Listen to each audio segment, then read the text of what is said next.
2025 100 கோடிக்கு மேல வசூல் கலெக்ட் பண்ணியும் பாக்ஸ் ஆபீஸ்ல படுதோல்வி அடைஞ்ச 5 மூவி பத்தி தான் இந்த வீடியோல பார்க்க போறோம்.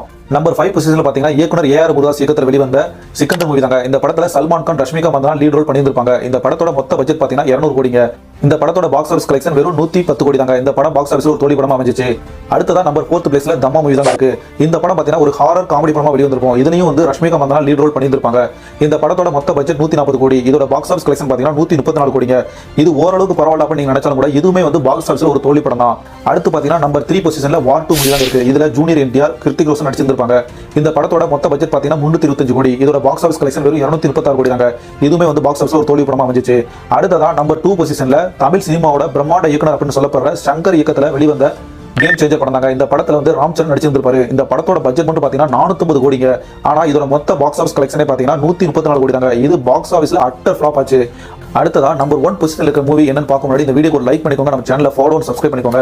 நம்பர் 1 பொசிஷன்ல பாத்தீங்க அப்படின்னா தல அஜித் குமார் மற்றும் திரிஷா அவர்களோட நடிப்பில் வெளிவந்த இயக்குனர் மகிழ் திருமேனி இயக்கியிருந்த விடாமுயற்சி படம்.